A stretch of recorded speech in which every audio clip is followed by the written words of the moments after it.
Para muchos, cada vez que sale una guía médica es como el salto de fe realizado por Spider-Man. Sin embargo, con esta guía de Pop, para muchos es básicamente Spider-Man, pero desde esta imagen. Muchos, o en redes sobre todo, se ha circulado de que la guía Gold 2024 es básicamente lo mismo que la guía Gold 2023 para Pop. Sin embargo, hay algunos pequeños cambios y es por ello que he decidido hacer esta serie de videos. Hola, bienvenido a Raidmed, tu canal. En el video de hoy vamos a estar revisando de forma rápida lo que es la guía Gold 2024, centrándonos en su definición, factores de riesgo, diagnóstico y el abordaje inicial. Próximamente estaré haciendo una serie de videos donde abordaremos la parte de tratamiento. Entonces, tenemos que la definición de la EPOC como tal. La enfermedad pulmonar obstructiva crónica es una condición pulmonar heterogénea caracterizada por la aparición de síntomas respiratorios crónicos, dado por lo que sería la disnea, la tos, la producción de esputo y las exacerbaciones. Ahora, esta sintomatología va a su vez asociada a anomalías en lo que sería la vía aérea como tal, la vía pulmonar, como sería la bronquitis o la bronquiolitis, o propiamente dicho de la unidad funcional pulmonar, como serían los alvéolos, que es cuando se manifiesta el enfisema. Ahora, algo importante a tener en cuenta es que este compromiso pulmonar es persistente, progresivo y pues poco a poco va a ir disminuyendo lo que sería el flujo a nivel pulmonar de aire. Los factores de riesgo pues están bien definidos, desde guías anteriores ya los veníamos comentando. Es de gran importancia todo lo que sería la genética, el desarrollo normal o anormal de una persona de muy pequeños, ya que como vamos a estar viendo próximamente, el pulmón no logra desarrollarse en su totalidad, sino hasta alrededor de los 20, 22 o inclusive 25 años. ¿Okay? Quizás de los factores de riesgo más relevantes a tener en cuenta son el tabaquismo y la polución, ya que regularmente son los que se relacionan con los casos de EPOC y son los factores de riesgo que regularmente nosotros buscamos en nuestros pacientes. De igual forma, ellos hacen énfasis en la parte genética, sobre todo en el gen SERPINA1, que se correlaciona con el déficit de alfa-1 antitripsina, que es una de las causas o la principal causa genética de EPOC. Esta gráfica nos muestra lo que sería una función pulmonar normal en términos de porcentaje a lo largo de la edad. Y como les venía comentando, no es sino después de los 20 años cuando la función pulmonar alcanza su desarrollo total. Ahora, el desarrollo óptimo o no de la misma va a estar determinada por múltiples condiciones, como sería la gestación, si esta fue llevada a cabo de forma óptima o no, el tabaquismo durante la gestación, el cannabis durante la gestación se correlaciona con hijos que tienen mayor probabilidad de tener EPOC en un futuro. El desarrollo en las primeras etapas de la vida, si tuvo muchas infecciones respiratorias, sobre todo antes de los 5 años, esto es un factor de riesgo importante para el desarrollo de EPOC, y algunos hábitos, sobre todo haciendo énfasis en lo que sería el tabaquismo temprano y pues claramente también la polución. Esto hace de que, como pueden observar en la gráfica, nos muestre distintos patrones que pueden tener las personas de acuerdo a esos condicionantes. Pacientes que pueden tener una función pulmonar entre comillas normal, un desarrollo pues más o menos óptimo, como vemos también pacientes que no alcanzan el desarrollo óptimo de lo que sería su funcionalidad pulmonar por X o Y motivo y que terminan con una muerte temprana. Aquí es donde surgen algunas definiciones bastante relevantes, como sería el EPOC precoz, que es más que todo una definición biológica que hace énfasis a alteraciones pulmonares que predisponen un desarrollo de EPOC de forma temprana. La guía hace mucho énfasis en diferenciar EPOC precoz de un EPOC leve, porque un EPOC precoz no significa de que este pues sea bastante sencillo y que el paciente no vaya a tener complicaciones a futuro, nada de eso. De igual forma nos habla del grado de severidad, en donde claramente si el paciente se expone a factores de riesgo desde más temprano, el EPOC se va a desarrollar, la EPOC se va a desarrollar de forma mucho más temprana y a su vez el pronóstico va a ser peor. De igual forma el grado de presentación. Nuestros pacientes regularmente tienen una enfermedad pulmonar obstructiva crónica después de los 50 años, pero estamos viendo con la introducción de un tabaquismo temprano, con la polución, con la utilización de cannabis, del vape. Todo esto va generando unos grupos que salen de ese rango de edad que regularmente esperamos de la enfermedad. Y aquí surge otro tema importante que ya se venía recalcando en guías anteriores, que es el EPOC joven, que es aquella persona que desarrolla EPOC entre los 20 y 50 años. De igual forma tenemos la clasificación taxonómica en correlación a las respectivas etiologías. La EPOC es desarrollada por alteraciones genéticas, haciendo énfasis en el déficit de alfa-1 antitripsina, en alteraciones del desarrollo, sobre todo, como les dije, si la mamá fumó durante el embarazo, si tuvo infecciones durante el embarazo, bebés con bajo peso, prematuros, todos estos son factores de riesgo a tener en cuenta. La C es el EPOC o la EPOC que se desarrolla con lo que sería el fumar, la P con la polución, la I con infecciones, ya hay infecciones pues que tienen una estrecha correlación con el desarrollo de una enfermedad pulmonar obstructiva crónica, como serían infecciones sobre todo respiratorias en niños, la tuberculosis tiene cierta asociación con la EPOC y de igual forma el retrovirus, más exactamente el VIH. Asociación asma es importante. Hay algunos pacientes que no resuelven esa asma y que a su vez puede complicarse y a largo plazo terminar generando la EPOC.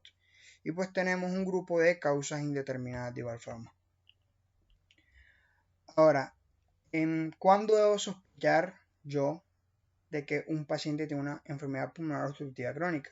Básicamente cuando tiene los síntomas clásicos de la misma, como sería la disnea, como sería la tos, la generación de esputo y pues en menor medida lo que serán las sibilancias, infecciones respiratorias a recurrencia y pues que el paciente tenga los respectivos factores de riesgo. La disnea del paciente con EPOC pues progresiva en el tiempo, es una disnea que se exacerba con el ejercicio y que tiende a ser persistente. De hecho, la disnea es el síntoma principal o cardinal por el cual consulta a los pacientes. Puede estar alrededor del 40% de los pacientes con EPOC. Y algo a tener claro es que si bien el personal médico tenemos relativamente claro qué es la disnea, muchas veces los pacientes no tienen clara esta definición. Esto es un choque muy cultural, muy importante, que a su vez debemos de una u otra manera centrarnos en él, ya que para un paciente el tener dificultad para respirar puede ser su disnea, pero para otra paciente el sentir una presión en el pecho, el sentir que quizás no le está entrando aire, puede ser su disnea. Entonces es muy importante eso, centrarnos en el contexto cultural en el cual nosotros nos encontramos y tratar de llevar a la terminología médica eso que está sintiendo el paciente en ese momento. La tos también es muy importante, tiende a ser una tos intermitente, no productiva. Recordemos que para que cumpla el criterio de la bronquitis crónica debe ser por lo menos una tos persistente durante 3 meses, por lo menos durante 2 años o más. Ahora, algo a tener en cuenta también es que la EPOC no es la única causa de tos crónica y pues las guías nos fundamentan en otras causas de tos para realizar el respectivo diagnóstico diferencial, clasificándolo en causas intratorácicas y extratorácicas. Dentro de las intratorácicas tenemos el asma, el CA de pulmón, tuberculosis, bronquiectasia, la falla cardíaca izquierda, enfermedades pulmonares intersticiales, fibrosis quística, etc. Y en la parte extrapulmonar, sobre todo se hace énfasis en el goteo nasal posterior, que es la principal causa de tos crónica. Tenemos el reflujo gastroesofágico, tenemos la rinitis crónica, la utilización de medicamentos que puedan generar tos como los IECAS, etc. Ahora, esto respecto a la sintomatología que tiene el paciente. Ahora, el examen físico no es muy concluyente y de hecho las guías dicen de que pues no hay algún hallazgo puntual que me diga este paciente tiene POT. Muchas veces esperamos pues que el paciente tenga un tórax en tonel, que tenga sibilancias, que tenga un componente respiratorio pues bastante marcado. Sin embargo, no siempre vamos a tener estos hallazgos. Entonces, siempre para tener en cuenta esto. A partir de la clínica y a partir de los factores de riesgo, llámese tabaquismo, polución, genética, un desarrollo normal desde su infancia, todo esto va sumando datos a que yo decida realizarle la prueba diagnóstica de la EPOC al paciente. ¿Y cuál es la prueba diagnóstica? Pues la espirometría. Esto no ha cambiado mucho. Realizamos lo que sería la espirometría si encontramos un índice de Stephenau, es decir, la relación entre el volumen expiratorio forzado en el primer segundo y la capacidad alveolar forzada por debajo de 0.7, esto nos marca un patrón obstructivo, que si no tiene una mejoría de un 12-13% posterior al suministro de broncodilatadores, pues nos inclina mucho más el diagnóstico hacia lo que sería la EPOT. Ahora, algo importante es que la espirometría juega un rol fundamental en el paciente con EPOT, ya que no solamente se utiliza como diagnóstico, sino también se utiliza como pronóstico, sobre todo, como vamos a ver próximamente, por el grado de obstrucción que pueda tener el paciente. A un mayor grado de obstrucción, su morbimortalidad va a ser mayor, pero también nos ayuda a tomar decisiones, tanto farmacológicas como no farmacológicas, frente a qué hacer con el paciente, ya que si vemos que su patrón espirométrico está mejorando o no, pues yo puedo decir qué medida farmacológica o no instaurar en el paciente. Y viceversa, si tenemos un paciente que se está complicando, pues podemos instaurar otro tipo de manejo. Ahora, algunas novedades de esta guía. Screening, y pues parece que ellos mencionan el uso de espirometría como screening en la población general para buscar lo que sería la EPOT. Sin embargo, esto es bastante controvertido, ya que pues no va a ser del todo fácil encontrar a los pacientes y ellos más que todo se enfocan a que esto podría ser útil o podría usarse en pacientes que tengan clínica sugestiva o que tengan factores de riesgo importantes, como será el tabaquismo y la polución sobre todo, ¿vale? Esto claramente con la finalidad de realizar una detección precoz de lo que sería la EPOT, instaurar un manejo, prever las complicaciones que pueda tener el paciente y pues disminuir la morbimortalidad de los mismos.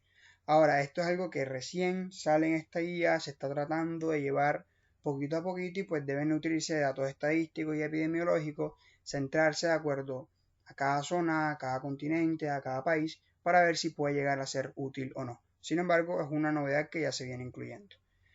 Otro apartado nuevo es la relación entre EPOT y el cáncer de pulmón.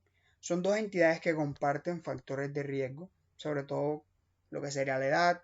Regularmente, tanto el SIDA de pulmón como la EPOT se presentan después de los 50 años, el tabaquismo, la polución, todos estos son factores de riesgo importantes. Ahora, la EPOT como tal es un factor de riesgo independiente para el desarrollo de SIDA pulmonar, ya que pues altera la estructura normal de lo que sería el pulmón y predispone el desarrollo de neoplasias.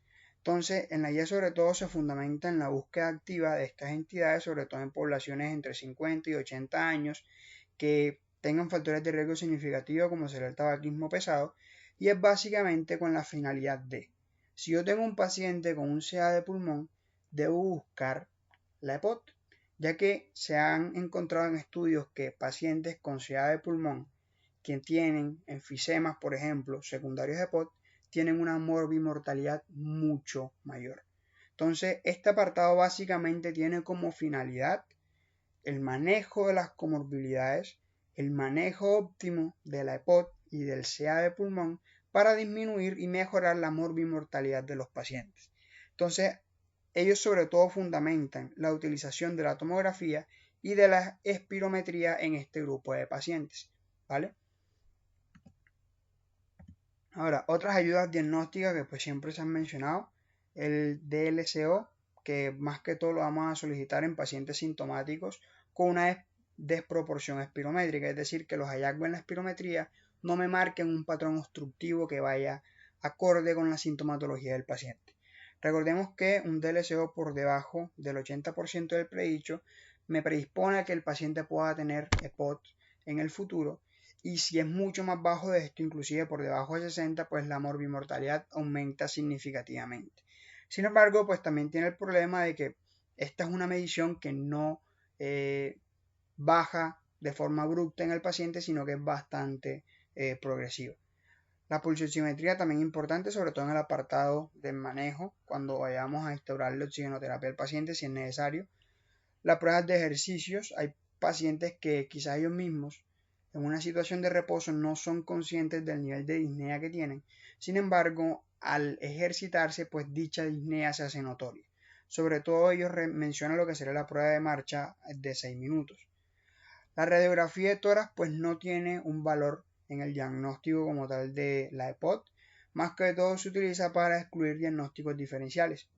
Y la tomografía computerizada de tórax, como les venía diciendo, es una gran herramienta, ya que por un lado nos permite realizar diagnósticos diferenciales, la estrecha correlación que vamos a tener en los próximos años entre EPOD y el CA de pulmón, y a su vez pues también nos va a dictaminar el pronóstico y el tratamiento a instaurar en el paciente, ya que nos va a hablar también de la extensión del compromiso pulmonar. Por ejemplo, un paciente con EPOD que tenga un enfisema bastante significativo, de acuerdo a su extensión, pues podríamos considerar si el paciente se beneficia o no de una intervención quirúrgica, por ejemplo. Ahora, el abordaje inicial no cambió. Vamos a centrarnos en definir la gravedad de la obstrucción en primera instancia, que esto lo hacemos con el FEP1. Los valores siguen siendo los mismos años anteriores.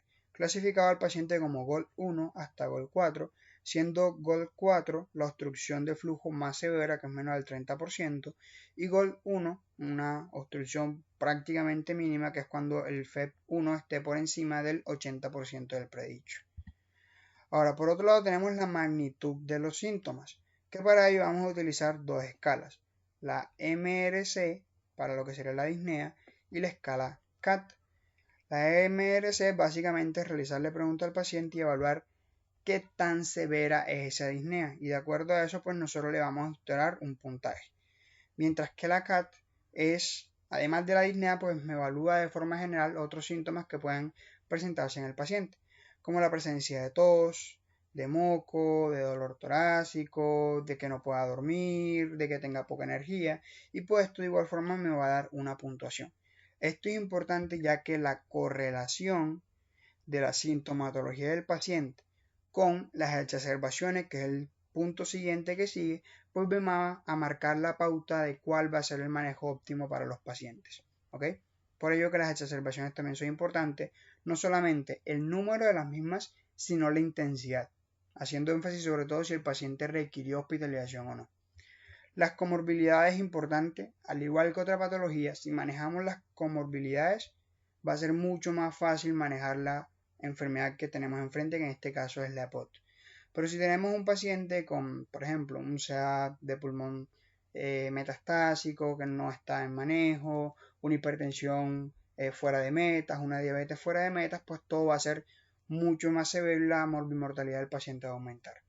Y pues también menciona la parte de los eosinófilos en sangre, esto más que todo haciendo énfasis en cuando los pacientes se van a beneficiar de corticoterapia.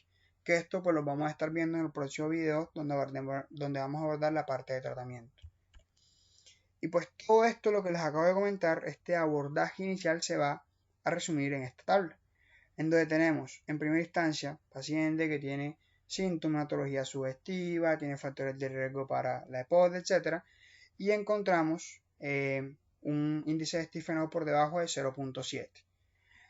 Se cataloga la severidad de la obstrucción a través del FEP1 y vamos a clasificar al paciente como alto o bajo exacerbador de acuerdo al número de exacerbaciones que tenga. Si ha tenido 0 exacerbaciones o una exacerbación moderada o mínima que no requiere hospitalización, el paciente queda acá, ¿vale? En esta casilla.